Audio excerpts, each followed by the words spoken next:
Hilton Head State Representative Jeff Bradley is now joining us. Mr. Bradley, sir, you guys in the legislature don't have a whole lot to do, and yet you've got a whole lot to do once this all breaks. Kind of set the situation for where our state legislature is as we begin the month of April.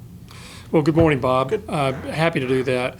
We have taken like everybody else, we're trying to avoid being in contact. Let me back up. The House of Representatives at any given moment is a room that has maybe 250 people in it, 124 House members, and then staff and Right. attorneys, and then you throw on top of that the lobby, which might have another 200 people in it. So we have 400 or 500 people congregated in a very small space. That's not good. And I think appropriately we have chosen not to congregate in that fashion. But that creates problems for us going forward because we can't meet. As a result of that, we have deferred action at least for 2 more weeks, and we'll see where it goes from there. As far as meeting as groups, smaller groups, Zoom teleconferences and all of that, is that something you guys can do, are doing, will think about doing if this thing lasts much more longer than past the middle of the month? Well, I think that we have to consider just about anything. We are all talking to each other, but that's basically over the telephone and through texts and emails.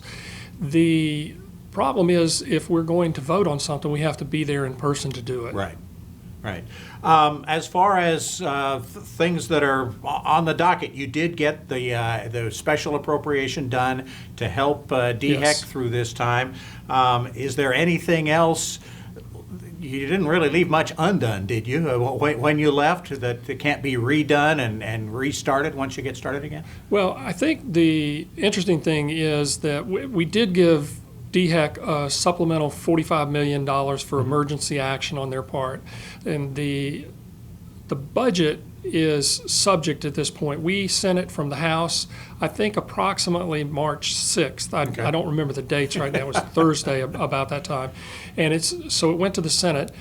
But what we don't know at this point is the extent of the cost associated with addressing COVID-19 across the state, and there will be lots of costs. And there's a high probability that we'll have to go back and revisit the budget that we did in early March when we reconvene. The sale of Santee Cooper and that issue, I know that's something that was very important to you when the session started. Where has it been left, and where do we pick it up?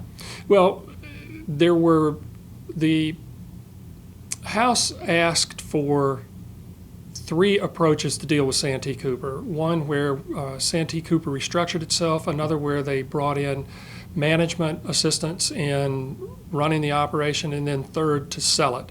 The Senate has rejected the sale bid out of hand. The House Ways and Means Committee, which is our subcommittee or committee that's evaluating this for us, has asked for a sweetened bid for the state from NextEra. So we are looking at this point, still looking at all 3 options, but Bob, that has been set on the back burner as a result of this COVID-19, where the state is focused on trying to keep the citizens as safe as we possibly can. What can your office do to help folks here on the island and around while we go through this period? We've got an awful lot of people filing for unemployment. We've got businesses who need help. We're going to talk with Hannah Horn of the Chamber about the SBA and the federal programs.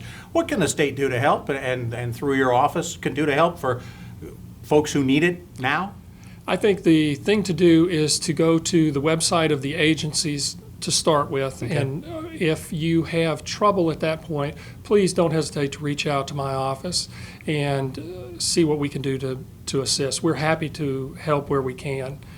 One other thing that I wanted to get cleared up, there was a filing deadline, the end of March, that has passed.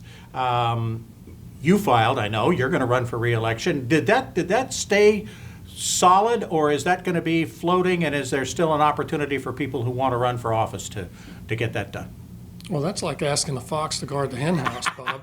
I guess I could say that it's closed and nobody else should run, but I think it stays open until March 31st. Okay, but after March 31st, okay, we're done. All right. Jeff, thank you so much. I appreciate your time. You want to know what to do next? If you own a small business on the island, Hannah Horn of the Chamber might not have all the answers, but she'll help us show where to look when we come back.